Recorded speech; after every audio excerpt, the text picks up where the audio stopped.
You're listening to Side Hustle Pro, the podcast that teaches you to build and grow a side hustle from passion project to profitable business. And I'm your host, Nikayla Matthews. So let's get started. Hey everyone. Welcome back to the show. This is episode 11 of Side Hustle Pro. And before we get into today's episode, I just want to thank everyone who has reviewed, shared, and subscribed to Side Hustle Pro. First of all, I read every single review, and thank you for everyone who's gone through that complicated process to leave that review. I do not take it for granted. And I'm also really amazed you guys have worked magic. For the last few days, Side Hustle Pro has been in the top 30 in business on iTunes and the top 10 in marketing. Okay, so thank you so much. Please continue to share the show and have your friends review it as well. And also major shout out to last week's guest, Courtney Sanders, aka Think and Grow Chick. Not only did she grace us with an awesome interview with so many nuggets of wisdom, but she also shared the episode, included it in her newsletter. So thank you, Courtney. I really appreciate the love. And also kudos to you for putting in your resignation letter earlier than you announced in the show. She's done it, guys. She is officially going from side hustle to full-time entrepreneur. So clap it up for Courtney. Now, a few notes about tonight's episode. First of all, big shout out to a family friend, Shenard, for connecting me with this guest. She'd always been on my radar. Her brand is amazing. What she's created is amazing, but I just didn't have the personal connection. So he reached out to me and let me know that this would be an awesome candidate for a guest on Side Hustle Pro. And I was, of course, receptive to it. Guys, I'm always receptive to recommendations. So if you have one, if you have a guest you think would make a perfect fit, just email me at hi@sidehustlepro.co. And then one other note about the episode. So there are a couple of moments in the episode where sound might cut out just a little bit, very briefly, but I thought it was such good content and so important to share that I wanted to leave it in its essence. And, you guys can definitely still hear and get the full essence of what's going on. So I didn't want to re-record it, but just wanted to give you a heads up about that. So without further ado, let's get into it. I am thrilled to introduce today's featured guest, Tiffany, the Budgetnista, Aliche. Tiffany is an award-winning teacher of financial empowerment and is quickly becoming America's favorite personal financial educator. Since 2008, the Budgetnista has specialized in the delivery of financial education that includes seminars, workshops, curricula, and trainings. Tiffany is the best-selling author of the books The 1 Week Budget and Live Richer Challenge. And she and her financial advice have been featured on Good Morning America, The Today Show, Time, New York Times, Essence Magazine, Forbes, CBS Money Watch, and the list goes on. She also blogs about personal finance for the Huffington Post and U.S. News and World Report. Welcome to the show, Tiffany. I know that was a mouthful, and that's me cutting your bio short. Thank you, Nikki. I'm glad to be here. Oh, great. So fill in the rest for us. Tell us more about your background and how you came to be so passionate about financial education. Well, it really started at home. I was fortunate enough. I grew up in a household where money was talked about all the time. My father was a CFO and an accountant, and he and my mom taught my 4 sisters and I about money basically every day, just through daily interactions with it. Like when they went food shopping or they were making a financial choice, we'd be in on that choice. Like I can remember my dad used to highlight the electric bill and put it on the dining room table, and he would highlight how much it was. And every month we could see the shift. And if we saved money, he would put money into like a travel account for us so we could go someplace. And if we didn't save money, we'd get an earful. So it just was part of natural life. And as a child, what you learn at home, you share outside of home. And so I started showing my friends, especially when I started college, basic financial tips I learned at home, and my interest grew. So I took courses, read books, and before I knew it, I was the go-to person in my circle for personal finance. And it was just something I did really as like a hobby to help my friends. Mm-hmm. And it wasn't until I lost my job in 2009 during the recession that I started really thinking about doing it outside of just like a hobby and making it a career. Oh, okay. And so before starting the Budgetnista, I read and was looking at your website and all your videos about how you were a school teacher for 10 years. So tell us more about your own personal story from being this sound saver to making poor financial mistakes and eventually bouncing back. So I went to school for business, and I had a number of internships that I hated them all. And so I was nervous because I thought, oh God, I'm in my junior year. It's too late to turn back. And so one thing I did like was I liked teaching because I had taught preschool. I taught Sunday school and done some things on the side. And then on campus, I was an assistant teacher. It was kind of like my work study, so I could pay for school. And I really enjoyed it. And I thought, well, after graduation, I'll graduate with my business degree, but maybe while I'm trying to figure out my life, I'll teach, and maybe that's what I should do. And so at the time, I was not certified to teach, so you could only teach preschool. So as I was waiting to get certified, it was like a 9-month process. I said, let me teach preschool and move on from there. But I ended up staying and never leaving and teaching preschool for about 10 years until my school closed. But in that 10 years time, I had done a lot of financial things right. Like I had bought a house at 25. By then, like $50,000 saved, even though I was only making a preschool teacher salary. I bought a car in cash. I had just done everything right. My credit score was like 802. And then about 26, 27, I thought, I have all this money saved. I want to learn to invest. So I reached out to a friend of mine to invest, and he promptly got me mixed up with a credit card scam that left me $35,000 worth of debt. Oh my God. And then, yeah.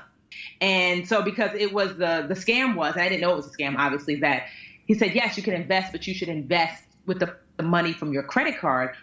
So I had one that I used to pay off every month in full. So he had me open up 2, take the money off and invest it with him, which he promptly stole. And so here I was with this credit card debt, and I'd never had credit card debt before. And I thought, okay, well, it took me a while to even understand that he wasn't coming back, because he would still call every week and be like, oh, I'll transfer the money tomorrow. And it took me nearly a year to realize, okay, this is not happening. I have to pay this credit card debt off myself. And then I promptly lost my job because just the school closed down. It was a nonprofit based school, and they lost their funding. And so here I was, $35,000 in credit card debt. I had my student loan for my master's. I had my master's in education, which was like $45,000, $50,000. And I had a home, which was over $200,000. So I was over $350,000 in debt and no job. And so I ended up losing my home to foreclosure. My 802 credit score dropped to 547. I moved back home at age 30 with my parents and stayed with them for like 9 months, and then moved in with my sister for like another 9 months, and ended up having to rent a room for like 2 years. A room like this is where I live, in a room. I once had a full condo to myself, and now I was living out of a room because rent was only $500, and that's what I could afford on my unemployment. How did you fight your way back? So it took a while, because it took me for like almost 2 years. I did nothing. I just paid the bare minimum. I just kind of was like roaming around, and because I could not conceive that I had lost everything. I'm like, how? I did all the things right. I checked every good girl box. Go to school, check. Get your master's, check. Pay your tithes, check. Save money, check. So I had done everything right. So I had not made a mistake before. So I didn't even know how you manage the emotion of making mistakes.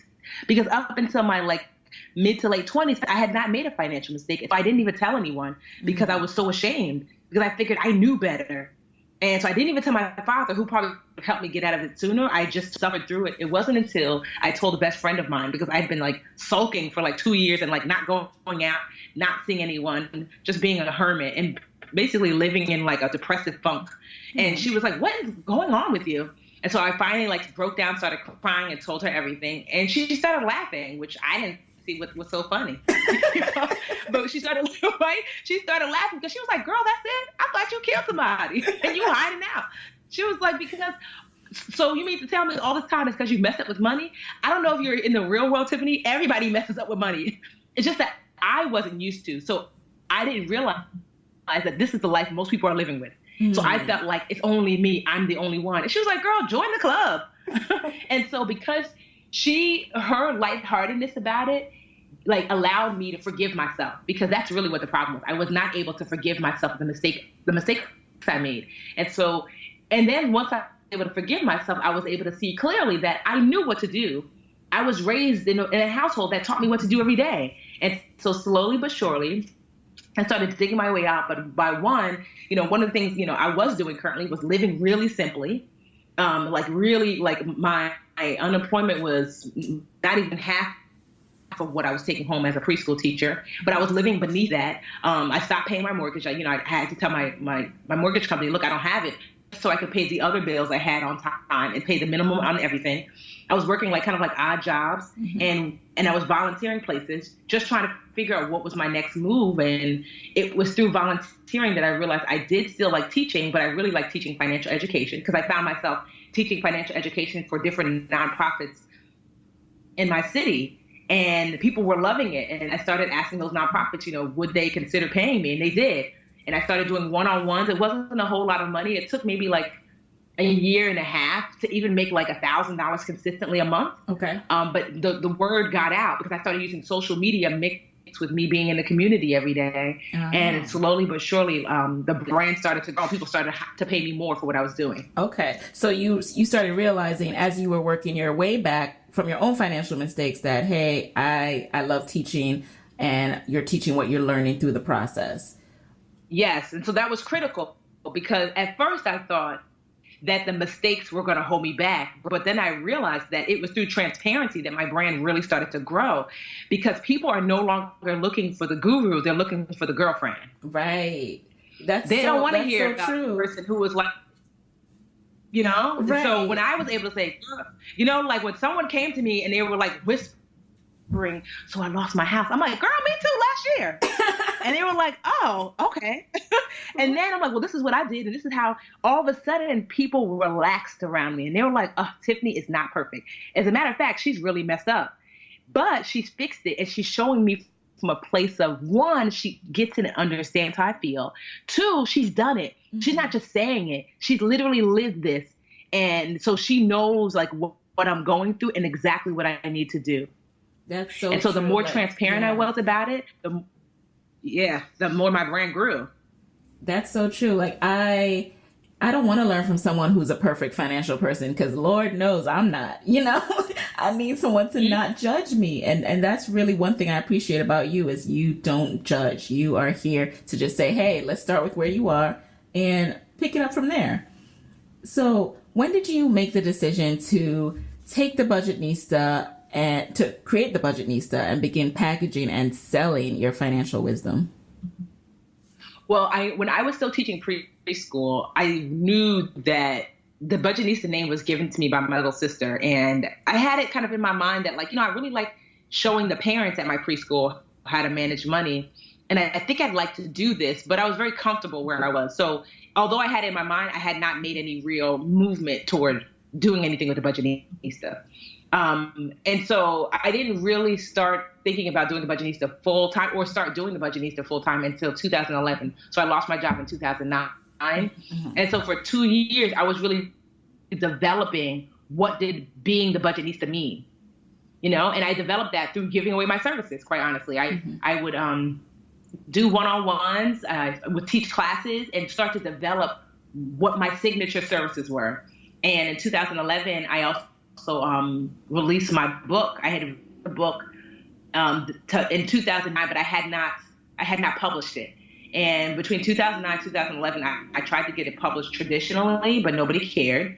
And so I heard about self-publishing. It was just, no, but that's the best, because just the other day, a major publisher reached out to me and we were talking numbers, and she was like, honestly, you should just keep self-publishing, because we can't even pay you that. Wow. I'm like, I know, I make 70% of my book sales. Yeah, and we're going to talk a little bit more about, Right? I'd be lucky. Yeah, to make 30% with it. And that's if you're lucky and you're famous. So, yeah. That's awesome. But yeah, so I would say 2011. Thank you. The 2011, I made the full leap, and I said, okay, I'm making enough to support myself and do this full time, because up until then I was still babysitting, I was still tutoring on the side. And I said, I think my life at the time cost me maybe less than $1,500, maybe $1,200 a month. And I was making between $1,000 to $1,500 a month. And I was like, okay, I can do this full time now. I mean, I wasn't making a whole lot, but I was living very, very simply. Okay. And so, yeah, when I first saw that you were doing stuff for free, I'm like, but what about your bills? So how did you financially prepare for this? Were you stacking away a certain amount before you're like, okay, I'm never going to look for a traditional full-time job again? Were you earning a certain amount per paid contract before you made that decision? Well, the decision was made for me. I didn't have a job. So honestly, it was 2 years of unemployment that I was living off of. And in 2011, I had to make a choice whether I was going to go look for a job now that my unemployment is running out, or I have to somehow make this work. So I looked at my bills and I said, okay, Tiffany, you need to make $1,200 a month in order to not be homeless and hungry. Can we do that? And so I got my first contract with the United Way. And that's basically kind of what I think they were paying me basically between like $800 to $1,000 a month. But then I would also do these like one-off speaking engagements that would pay me $500 here, $200 there. And I worked like darn near every day, like, $100, sometimes there was $100 that somebody would pay me, but I did everything. And I was able to scrape in about $1,000 to $1,500 a month. And I wasn't saving anything because I was making just enough to pay my bills and feed myself. Okay. It was not an easy process. I definitely was super broke. Right. And was the book out at this time? And was that giving you some like passive income, or that was still kind of in development? Yeah, the book was out, but I didn't know anything about marketing it. I had gone to school for marketing, but I put the book out. I had all my friends buy it the first month, and I was like, woohoo! I think I made like $1,000 something the first month. And I just knew this is what it's going to be. The second month, I think the first month I sold 100 books. The second month, I literally sold 2. The third month, 0. The fourth month, 0. And I was like, wait, what is happening? I put the books out. I thought if you build it, they will come. That's a lie. And then I started reading everything I can get my hands on. I literally Googled how to market a book. And I read everything I can get my hands on, read every marketing book you can think of. And I tried everything. So the book was like, do this. I would do it for a few months and see what happened. And slowly but surely, it started to sell a little bit more, but really not much, maybe 10, 15 books a month. So it wasn't really generating me any income until I met this man almost 2 years after the book launched in 2012. And I was telling him, or 2013, and I was telling him, my book is not really doing that great. I don't know what to do. Like, it's been nearly 2 years since it's been out. And 2 years is the marker of when books start to die. I'm like, my book died when it was born. Uh-huh. And he told me something that changed everything. He said, like, I was building my audience, all that kind of stuff. And he said, that how much is your book for it? And so the physical book was $15. And he said, how much is your Kindle book? And I said, it's $8. He said, that's too much. I said, no, that's like, it's the same book for half the price. That's not too much. He said, you're not famous, Tiffany. Nobody cares. No one's buying an $8 Kindle book. And then he told me to do this. He said, but research, go in your category and research the top 10 books in your category and see their prices. And so I did. And none of them were over $5. None of them. And I was like, whoa, okay. He said, you see the top 10 in your category and no one's selling over $5. Why are you? And he said, if you don't believe me, drop the price for a week, just for 1 week to under $5 and just see what happens. And I said, okay, fine. I dropped it. I went online. By then, my social media following was starting to grow. So I went online and said, hey, my book is usually $15. The Kindle version, the digital version is available for $4.99 just for a week. And the next week, my book hit number 1 in my category. Wow. And it has never dipped. And since then, it has never dipped below 10. And this is the 1 week budget? And I was like, yeah, the 1 week budget. And all of a sudden now, hey, this was viable income for me. And so it taught me a few lessons. 1, pricing. 2, it taught me like listening and that I don't know it all. And 2nd, I don't know hardly anything. And so I'm always really open to suggestions. And I was just like, wow. Okay. And so yeah, now the book, I mean, I can make upwards of $20,000 in a month on just books alone. That is awesome. Yeah. So what about, moving away from books for a second, what were some of the first steps you took to start taking the Budgetnista from idea to brand? You've mentioned your social media a few times. What was your first step? Website, trademarking? So the first thing I did was I did trademark the Budgetnista maybe 2 years after. Or I didn't even want to, but a friend of mine said it's a catchy name. You should trademark it in case someone takes it. And I was like, who's gonna want the Budgetnista? I don't have $275. And he was like, he forced me. I had to use my credit card, kicking and screaming. So glad I did, because a few years later, I have Google alerts on my name, the Budgetnista, and it came up in my Google alert, like an email saying, hey, your name, the name of the Budgetnista is appearing on Wells Fargo today. I got excited because I was like, oh my God, Wells Fargo is recognizing me. Yeah. And it was this page that said, ask the Budgetnista, do you have a question? And there was a little Asian girl. She was cute, but that wasn't me. And I was like, wait a minute, how in the hell? They took my name. And within 24 hours, it was gone. Like, I was going to go. I didn't even know what to do. Yeah. Somebody must have done their research afterwards and realized, oops, this is already, this is trademarked. Mm-hmm. So that was good. So I'm so glad I trademarked my name. Okay. But you didn't do that right away. That I don't. Okay. No, but you should. Yeah. Like, if you have a unique name, because that could have gone so wrong. I was already deep into brand. Yeah. What if I didn't trademark it? How could I fight Wells Fargo? They have way more money than me. Yeah. And I would have had to relinquish something that I built. So I worked so hard to build, you know? Yeah. So how did you go about trademarking? I did it myself because I didn't have any money to pay anybody. So I went to I Googled how to trademark. The U.S. government has a website, and I just followed the directions, and I got it wrong. But the U.S. government also assigns you a lawyer. They'll send you some paperwork that will tell you you've been trademarked or there's an error. And somewhere in that paperwork, which I was not good at reading, it was until my lawyer friend was like, "Girl, you don't need to hire anybody. There's a lawyer in here." And I was like, "Oh, some guy named Mike." So I called him, and he was like, "Yes, you just forgot to submit proof that you use this name." And so I just had to submit a flyer and my book cover, a PDF of my book cover, and it was accepted. And so since then, I realized when you trademark, I had to trademark the logo as well as the business name. Mm. Got it. I ended up trademarking the logo later. You have to, So if your logo is your business name, you don't need to trademark both. But my logo is a $B. And so I had to I want to trademark both so somebody wouldn't use it. Ah, okay. But yeah. So yeah. What were the real first steps you took? The real first steps that I took were, one, to start volunteering my time and efforts, because a lot of people will tell you, don't do stuff for free. That's a terrible. But I'm like, girl, you're not even worthy to be paid yet. I sucked in the beginning.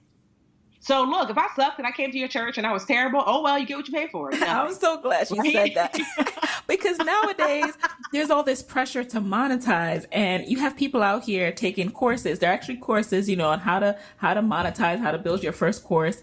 And so there are lots of faux experts making these courses and selling them. And it's like, girl. Yes.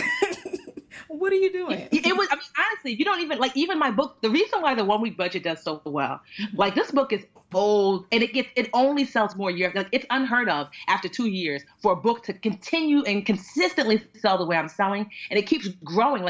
I've had friends who've had books that started off as #1 Amazon total, or best-selling books on New York Times, and that's great. But my book is my cash cow. It does not quit. Their book will have peaked, and if you look now, you can't find them on the list. My book does not fall below number 10. It consistently is a hardcore seller, and the reason why is because I didn't put out the book until I had literally helped hundreds and hundreds of people, and then use what I learned from giving my services away for free to develop a system that really worked. And so that's what you're doing. People keep thinking just because you're not paid in money means you're not being compensated. That's not so. So you have to know that never do anything without compensation. I didn't say compensation had to be money. Compensation might be the name. American Express, when I first started speaking, a friend of mine worked there and got me to speak on a panel there. But I was able to take a picture outside. New clients, what? They had to pay me for them to be a client. I asked permission to be able to, and so that was my compensation, because that alerted other companies we can hire Tiffany, right? So that's one way you can get compensation, the name of the company, and being able to post that you're working with them. Another way to get compensation is practice. So many times, I did every little church, every little backyard function. I was in people's basements practicing. Oh, this works, that works. This didn't work. This delivery works. And so I practiced over and over and over by giving my services away for free. But in exchange for that, I got to hone my skills.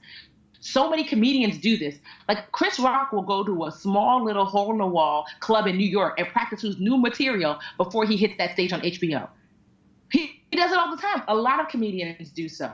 So it's critical if they're doing it. This is a man who's a multi-million-dollar earner. And he's like, well, let me practice my material. There's nothing wrong with practicing your material. The compensation is being able to see, does this work? Why should you work it out on the HBO stage? Because you're not going to get a second chance to make that impression when it really counts, you know? Mm-hmm. Facebook was just really finally past just the stage where it was just college students and opening up to other people. Mm-hmm. And so, but I used to post the tip of the day on Facebook. And then I changed my name. This was critical. But since then, Facebook has forced me to change my name back. But I changed my name on Facebook from Tiffany Aliche to Tiffany the Budgetnista Aliche. So that meant every time I commented, every time I liked, every time I did anything on Facebook, I was marketing to you that I'm the Budgetnista. Mm-hmm. And so it was so that transformed. I mean, if you get a chance, you know, like changing your name and adding your business name to your name. I mean, Facebook, when they find you out, they make you change it because haters will gonna hate. Because the only way they find out is somebody reports you. For real, somebody has to report you. Because how does Facebook know my name is not the Budgetnista? Right. But I guess someone reported me out of hate, which is fine because, you know, I'm good now. But that helped significantly. And in the beginning, no one cared about the post. I would post stuff like, you know, here's ways to save money, or I got this shirt for $5. And for like 6 months to 8 months, nobody even liked or commented. And then like after that, a few people would like or comment, and it started to grow and grow and grow. But what I was doing is I was establishing via social media that I was an expert. And also what I used to do, and you can't do this now on Facebook, but back then I would make it my business to send out 50 to 100 friendship requests a day. Like it was literally on my list, like, okay, it's 9 o'clock in the morning. Let me send out my friend request. Mm. And so I would go to like, you know, your page, Nikki, and I would say, let me look through, you would accept me. Then I would look through your friends list for people who had like headshots or looked important. And I would send them friend requests. Wow. Because what I wanted was that, because this is why, because there was no Facebook page or Facebook group. Because what I thought to myself is when I post my tip of the day, I want these people who look important to possibly see it. Mm. And so that's what started happening is that like now I have like, you know, 5,000 friends. I'm like, I have too many now. But at the time I was soft marketing because I wanted that by the time you met me in person for the last year or so, you already were following what I was doing.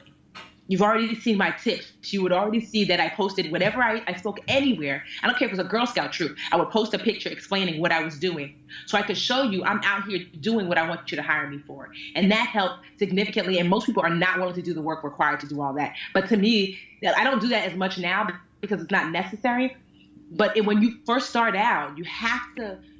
Social media, it is your living, breathing resume. It is you before you walk into that room. That person should already know what you're about before you meet them. And social media, you can train people to think about you the way you want them to think about you. I can make people think I'm a Martian that lives on a purple planet by only posting purple planet pictures, you know? So if all I posted was financial advice and me speaking at financial summits and this and that, that's what people believed about me. Right. And I'm sure, you know, one of my friends who is a personal fitness brand talks about that. Like there are people who didn't even know when she was side hustling that what her real job was because that's all they saw on her social media pages. So talk about how, you know, your posting and your social media brand helped you to narrow in though on your target audience. So what happened was that as I was posting, I noticed that people who were responding was not everybody. It was mostly women of color. Mm. And then Facebook pages came out, pages came out. And then you were able to see, okay, yes, it's mostly women, ages 25 to 45, the core number being really 30 to 35. And I could see the pictures, women of color. And I said, okay. It's very clear. The group helped me to see the analytics behind the scene, helped me to really see, Tiffany, you're talking to everyone, but these are the people who are listening. Stop talking to everyone. So I stopped talking to everyone and started speaking to women, especially women of color. Mm-hmm. And then my brand grew even more once women of color realized I'm speaking directly to you. Got it. And so what inspired you to create your first program, the Live Richer Challenge? I mean, the movement you've built is incredible. You have over 1,000 women are doing the Live Richer Challenge worldwide? No, over 200,000. Oh my goodness. That's crazy. That's awesome. Yeah. Over 200,000. So it started because I was doing, I got the contract with the United Way, and the contract was that I did a 6-week course that I'd written. So just know this, none of your past experiences are wasted. So the fact that I knew how to write a curriculum, I got my master's in education. I thought I was going to be a principal, but I was able to use that master's to write curriculum and lesson plans as a Budgetnista. And I knew how to teach because I was a teacher for over 10 years. And so I put all those things together. I wrote a curriculum for the United Way. And as a result, I started teaching the 6-week series. So every 2 months, I would start a new cohort, a new group of people would take my 6-week series, and I would post during my 6-week series, and I would post pictures during the class, after the class, before the class. And so women, as my brand started to grow online, women who did not live in New Jersey where I was teaching it started asking, I want to take the course too. And so I thought, well, how, unless you're going to hire me to come out? So at first, that's what I do. I tried to get people to hire me to come out, but most of these were like individual women. They didn't have the money to fly me out to teach. So I thought, well, how can I bring it online? And so I took my 6-week series, I condensed it, and I made it into an online financial challenge where you sign up, and then every day for about a period of a month, you get a financial tip in your inbox that brings you closer to, well, teaches you how to budget, how to save, get out of debt, fix your credit, begin investing, adjust your insurance, all of that for free. And my thinking was that, like, the United Way sponsored me to do my classes in person. And so I offered the classes for free. So I thought I'll get sponsors for the challenge. And I offered the challenge for free. So I ended up not getting sponsors because apparently financial institutions, especially back then, they were not interested in helping women of color, quite honestly. When they heard the numbers, they were excited. Then they saw the pictures, they weren't. But boo-boo for them, and that was stupidness on their part, quite honestly. It makes me angry when I think about that. Mm-hmm. The only brand that believed was Prudential. They came in at the tail end, and they gave me a little bit of money. But mostly I did the challenge. It cost me like over $10,000. I don't know where I got the money from because I wasn't making a lot of money then. But I paid and created it myself. It was very disappointing that people didn't want to help women that look like me. So I did it myself. Why did it cost so much early on? Like, what was the investment? If it was all kind of an online course, or? Yeah, but everything costs. I mean, like the logos, the website costs, the email system that you have to use. Every single thing costs, And I had to get help. I had like an assistant. So it seems like, it seems so like easy breezy, but no, it was literally one of the hardest projects I have ever put together. There were like sleepless nights and 15-hour days over and over consistently. It took me nearly a year to build it. And then on top of that, just building the platform itself to make it seem so seamless and easy. On top of that, I also had to, write all of the curriculum and the messaging, and we had videos, and I had to get a video guy. And it was a lot of work and a lot of money. But I still offered it for free because I said, women of color are being ignored. And so I'm going to help. And so the first year we didn't make any money. It was just this free program. My goal was 10,000 women by the end of the year. When we started, we got to 10,000, which just the marketing piece, like that alone. I mean, I don't even know why I chose 10,000. I thought it was going to be so easy. I'm like, oh, I've got 10,000 Twitter followers. This will be easy. It's free. Yeah, right. Like, it was so much work. You have no idea to get women signed up for this free thing. What? We launched it in like June, and we got 10,000 like the first week of January when we were actually launched. How did you spread the word? And then by the end of the year, we had 20. Oh, okay. How did you spread the word? Yeah. So we, one of the things that I did was obviously post on social media, like, hey, the challenge is coming. So before the challenge even launched, as far as registration, I posted, hey, you guys have been asking me about these classes. I'm creating a free platform to deliver the information to you. Would you be interested in that? And so that initial, like, I didn't even have anything post.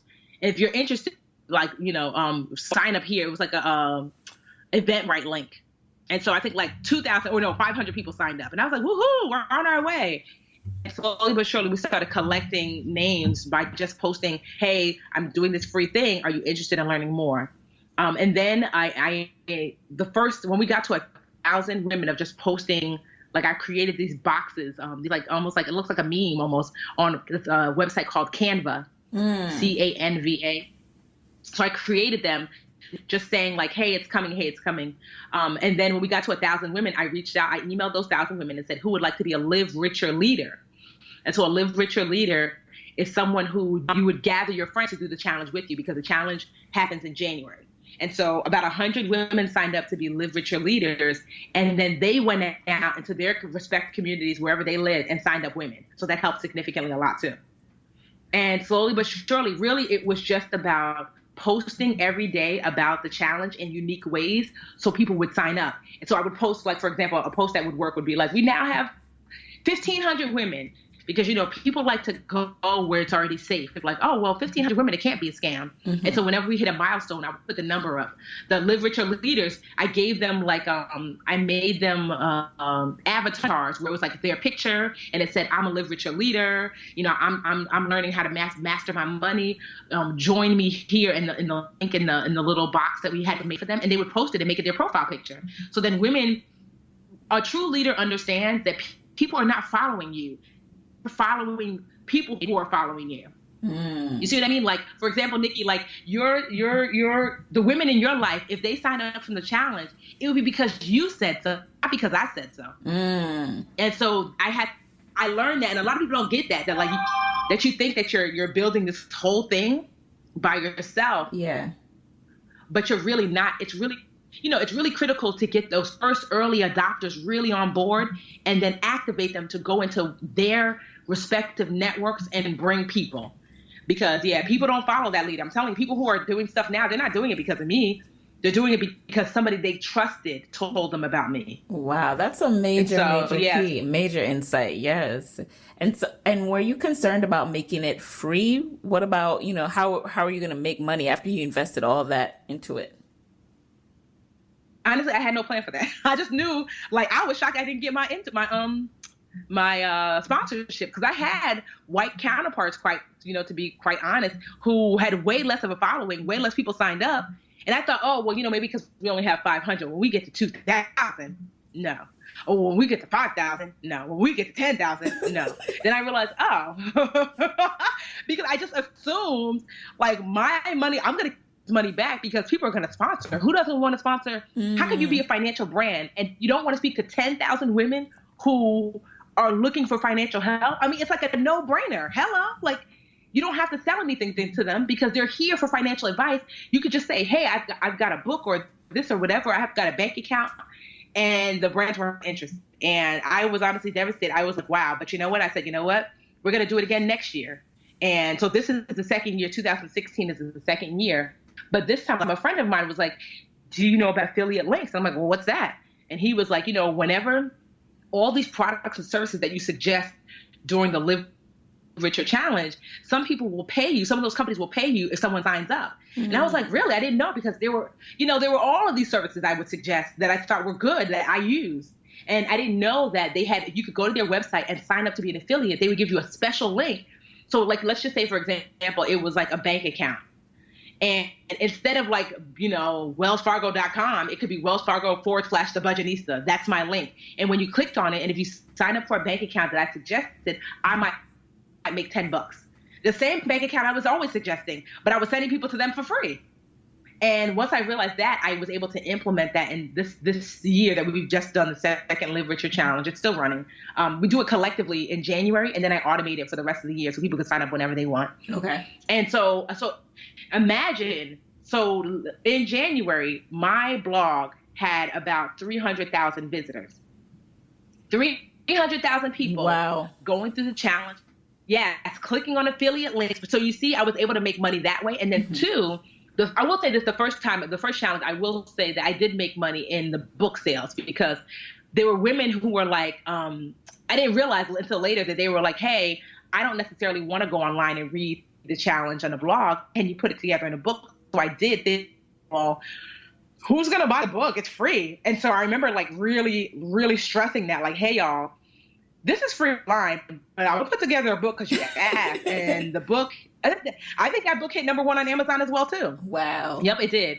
And so that book has done really well. And so I learned in the first challenge, and really the second challenge, what I did is at the end of each task. So every day you get a task, and at the end it says, hey, if you're the type of person that likes to read this in book form, here's the book. So every day for a month, the book, that's the only place I advertise the book. And the books, like I said, like, you know, I just got a $10,000 check from Amazon on the 29th. Every 29th is when you get paid from Amazon. So I just, you know, got a $10,000 check from book sales, from books I don't even push outside of that automated challenge. That's awesome. And I love how transparent you are too. Yeah. No, thank you. Well, I try to be, because I feel like this, like, you don't want anybody to be, but I caught you. So I always am honest and transparent with my dream catchers. We have a name, like Beyonce has a beehive. We're the dream catchers. Yes. And they name themselves that. And so that's another critical thing too, like creating your own following and giving them a name, or helping them find a name, because it helps them connected. But yeah, no, I'm always telling them that, like, you know, you don't have to buy this. I always tell them this: you don't have to spend money with me to get help. Mm-hmm. But a lot of times, you know, they want to. And so, but I at least want them to know that's not why I'm here. That first and foremost, my intention in every business meeting I always start with, just to be clear, my intention is to help women live better lives. That comes first and foremost. Everything else, including the money, comes second, because money will always come if you do right by people.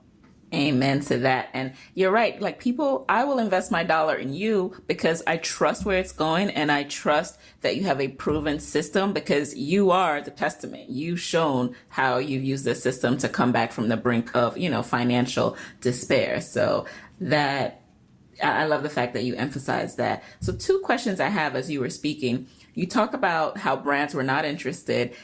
Have you reached a point now where you would even want sponsorship for a brand, or are you just going to continue to do the affiliate links kind of approach?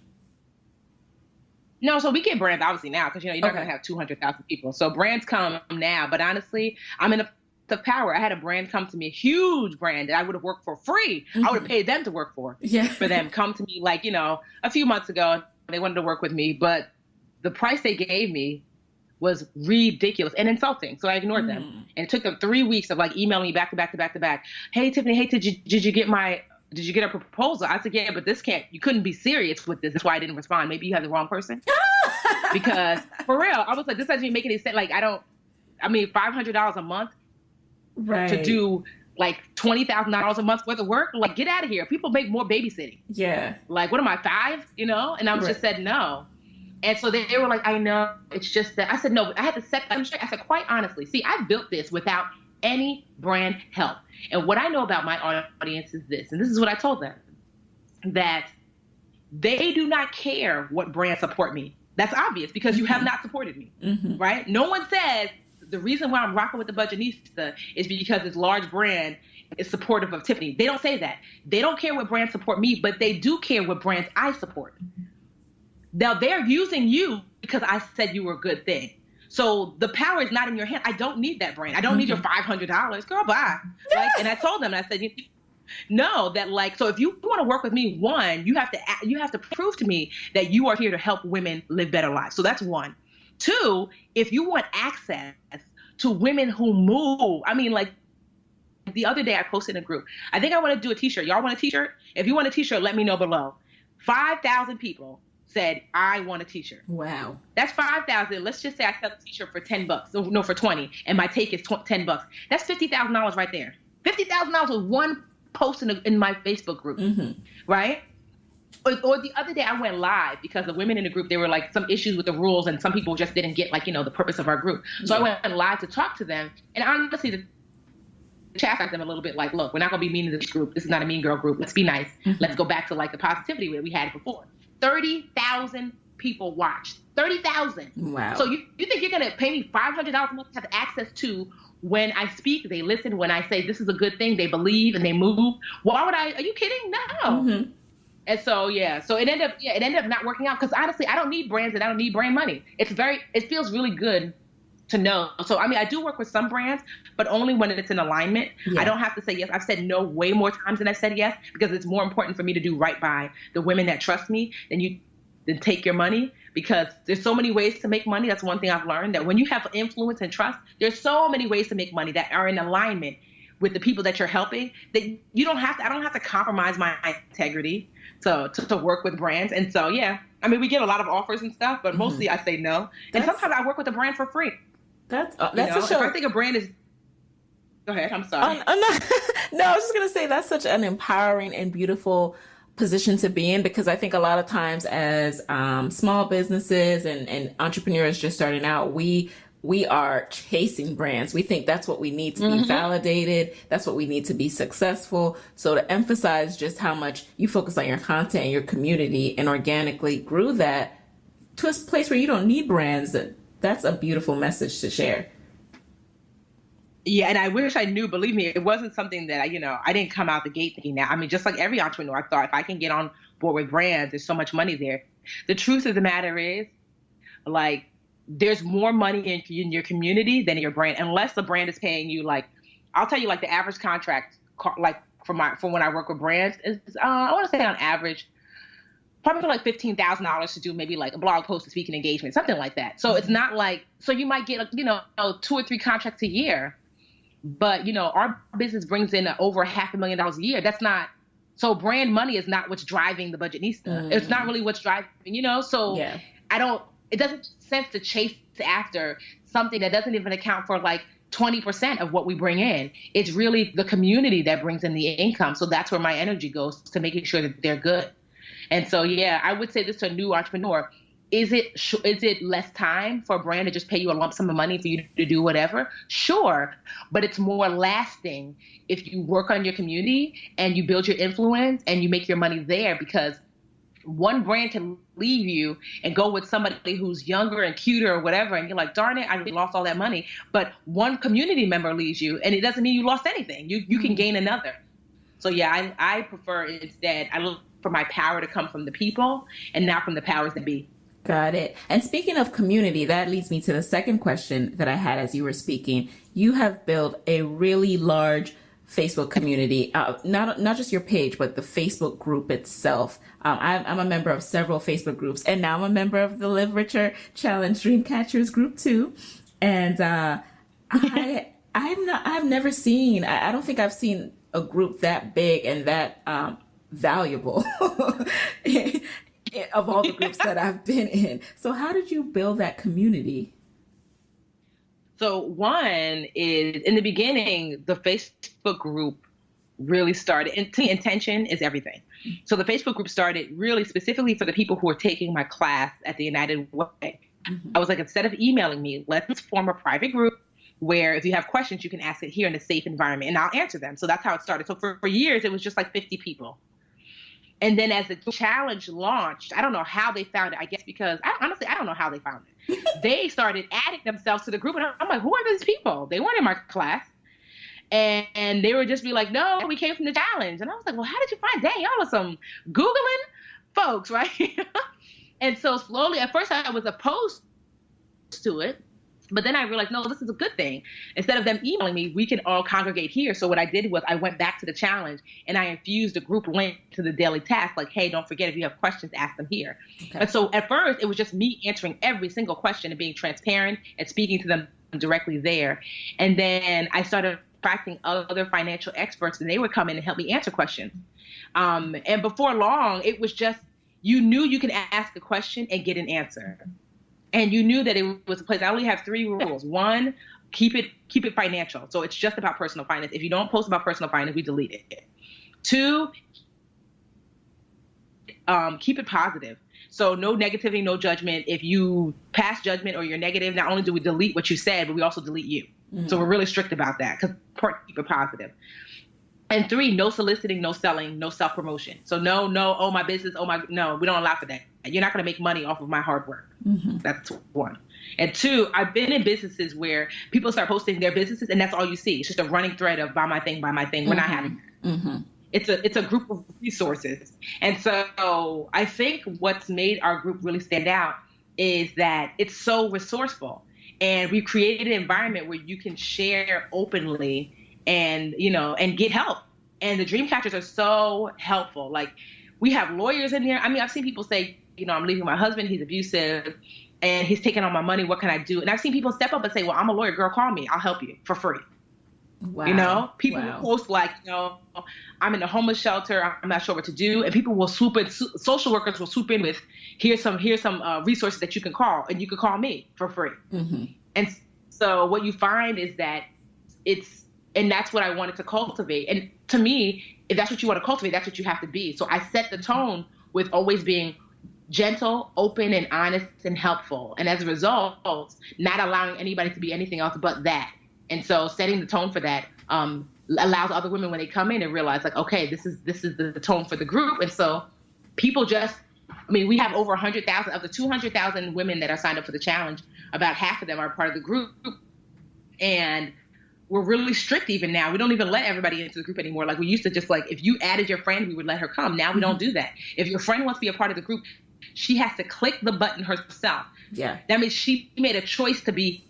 And so that also helps to make sure that everyone is here, understands what we're about, because we make sure that everyone has to make the choice. So that's critical. Like, I've seen people do this in their group, and I get it because you want the numbers, but I've never done this. And in the end, I don't know that it's helpful.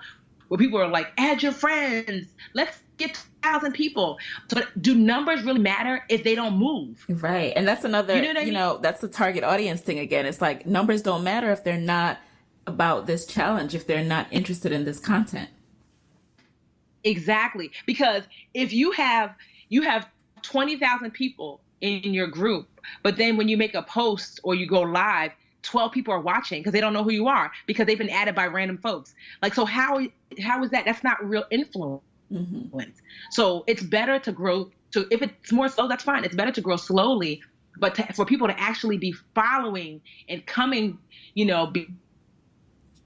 want to be a part of the movement versus them being randomly added by a friend, sister, cousin, You got it. And one of the things I also like that you do is when you sign up for the Live Richer Challenge and you want to join the Facebook group, you have to answer a whole survey. I was like, wow, a whole survey. Yep. I've never answered a survey to join a Facebook group.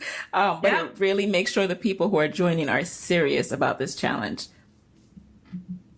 Exactly. Because before we would get people who would come and be like, what's this group about? Or come in and post their business. And it was because they didn't get. So I'm like, you know what? If you want to join this challenge, this group, it asks you just some simple question. Yes, I understand I'm not allowed to post, sell some, or, sell my product or be self-promotional. Yes, I understand I have to post financial things. Yes, I understand I have to be positive. It's a simple survey, but what it does, it puts you on alert to this is what we're about. So it helps to cut down. We have over 100,000 members. We can't chase every comment, every post. If I can get you before you come in and set the tone, right? Then, and people still, we get flooded, every day. Like, it doesn't slow down our traffic. I'm sure I could probably have 250,000 people, but 250,000 people who don't get it, or 100,000 who get it, Yep. So, I have two more questions for you before we hop into the lightning round. I feel like I could talk to you all day, but we're going to reel it in. So, two things. One, talk to us a little bit about the actual process of becoming a published author. Now, you're self-published, you're on Amazon. Did you just, create it yourself, create your own book in like a Canva resource and then upload it to Amazon? How did that work? So what I did was I wrote it. First and foremost, I organize it. So if you're writing like a self-help book or whatever, you have to figure out what is your organization going to be. And what I just did was I went to self-help books, because I knew my book was going to be like a guide. So I went to the bookstore, Barnes and Nobles, and I pulled out some self-help books and guides, and I saw how do they organize it. Start with the quote, then the chapter, then the this. And so literally I organized my book in a way that made sense. And then I filled it in with my words. So that was one, like getting your book organized in a way that people are used to reading the genre of your book. So that's one. Two, once I wrote it, I found a designer. So I would not suggest designing it yourself unless you know how to design. You don't have to, be a whole student, but somebody who knows how to do graphic design and to organize the inside of the book the way you want it to be organized and be clear. Like there's nothing worse to a designer than having to design something and you don't know what you want, so they don't know what you want. Go get a book that you like the way it looks on the inside and take pictures of the title page, the chapter page, or page. Take pictures and say, just like this. Make it super easy, so that way they're like, oh, okay, I got it, except for with your words or with your like styling or whatever. But for the most part, books are pretty much the same on the inside. Go find an inside that you like and just do that. Okay. And then two, same thing with the cover. Find a cover that you like, a few covers, and let them do a montage of kind of like what you like. So find a designer to do that for you. And then I use something called Create Space. That is Amazon's self-publishing arm. So Create Space, what's dope about it is that it's free. Here's why, because Create Space does not carry any inventory for you. So what you do at Create Space is that you upload your book that your designer has made, or you have them upload, that's what I did, to the Create Space platform.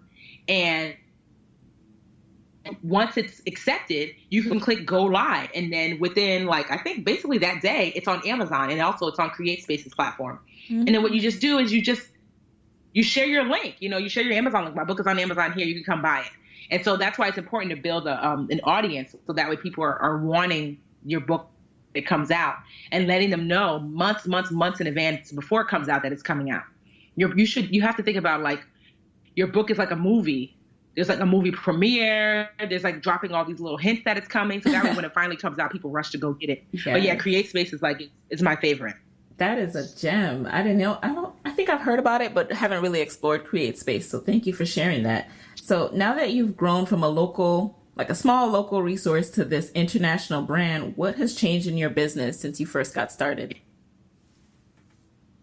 So much has changed. I have help now. I have a partner that does most of my marketing, and we do like a lot of social media marketing, like Facebook ads and stuff. I was just looking at it. I was on my phone today, and my ad popped up. I was like, oh, look at that. And I realized we have 1 million views because it's a video. And I was like, yeah, he's dope, my marketing partner.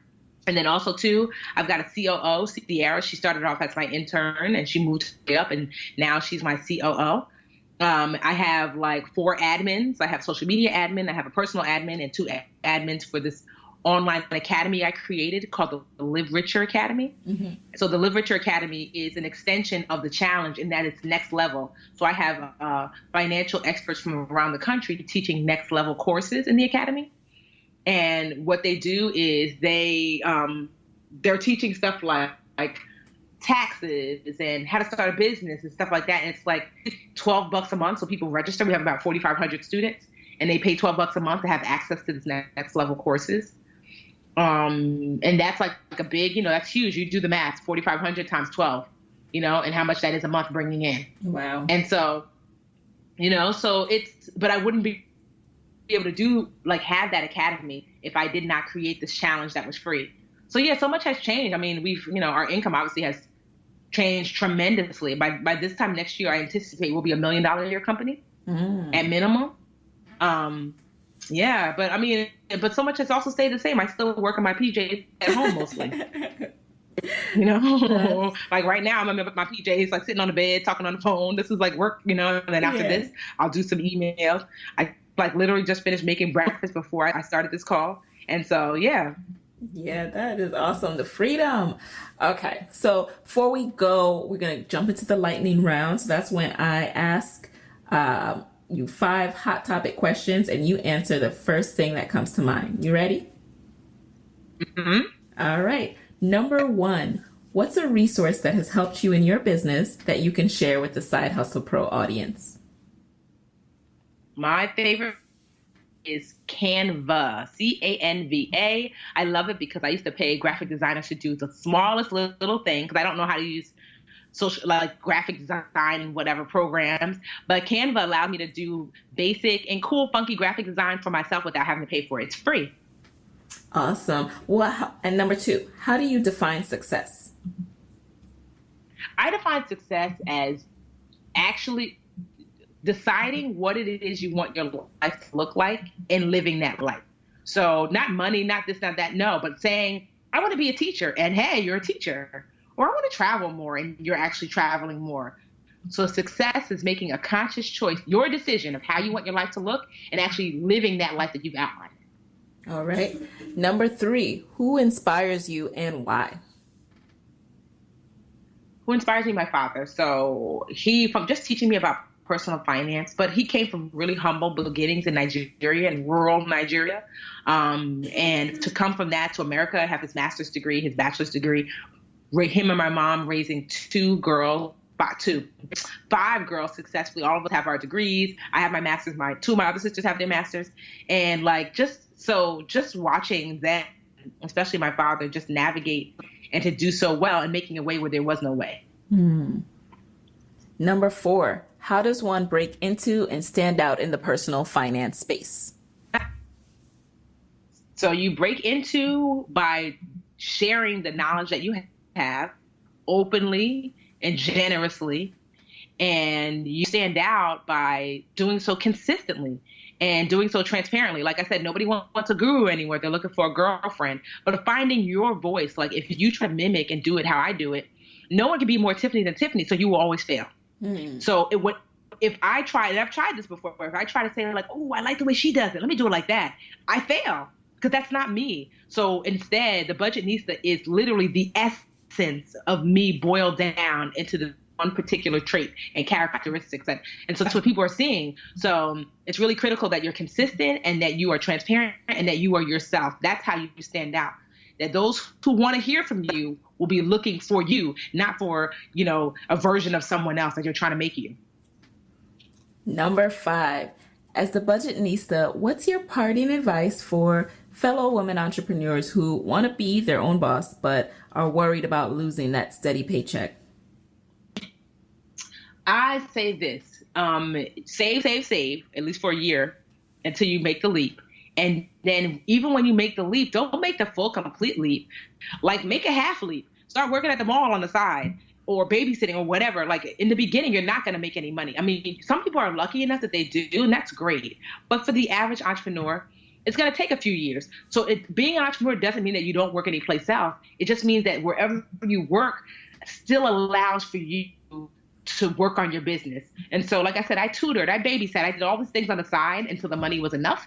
So, if your full-time job does not allow for you to do stuff on the side, then if you're wanting to make a transition, make a half transition into like something on the side that you can do, so that way you can pursue your other stuff without having to worry about making payments and stuff. So simplify your life, spend less money on things that don't matter, so that way you don't have to spend as much money running your life, and you can put that excess money into your business too. All right. I love that advice. You are essentially talking to the side hustle pro in me, because I'm a big believer in side hustling before you make the full leap. And that's why we started this podcast. So I'm glad you agree with that strategy. So finally, what's next for Tiffany? And then what's the best way for us to connect with you after this episode? So what's next for me is I'm still trying to figure out. Honestly, I've learned that to not make huge plans, instead just to be intentional, that I want to continue to grow. I've written a children's book, so I'm looking for an illustrator for that. We're starting to be more really just structured about the women who don't live in New Jersey as far as the dream catchers. So we're starting something called Dream Catcher Chapters, where we'll have chapters nationwide of women who meet together monthly to work on their finances. Hopefully marriage, a baby, I don't know, just like regular life, because, the Budgetnista is not my complete story and picture. Mm-hmm. And I want to make sure that although I love it, it's not the only thing that I love. And so not losing track of that. And you can find me as the Budgetnista on everything, on Snapchat, Instagram, Twitter, Facebook. That's critical too. Like if your name is the Budgetnista girl on Twitter and the Budgetnista, on Facebook, it's going to be hard for people to find you. Try to find a name that you can get on every platform. So I'm the Budgetnista on every platform, and also thebudgetnista.com. All right. So thank you so much for joining us in the guest chair today, Tiffany. It has been wonderful. We are so glad to have had all this wisdom that you shared with us. Thank you. I had a good time, Nikki. Yay. All right. And there you have it. Hey guys, thanks for listening to Side Hustle Pro. If you want to hear more from me, head on over to sidehustlepro.co/Side Hustle Corner to get my weekly Side Hustle Diaries chronicles about my own journey from passion project to profitable business. And if you want to find me online, I'm at Side Hustle Pro on Instagram, Twitter, and Facebook. Don't forget to join the Side Hustle Pro Facebook community. Go to sidehustlepro.co/mastermind. And as always, if you love the show, do me a favor and subscribe, rate, and review on iTunes. Thanks, guys. Talk to you next week.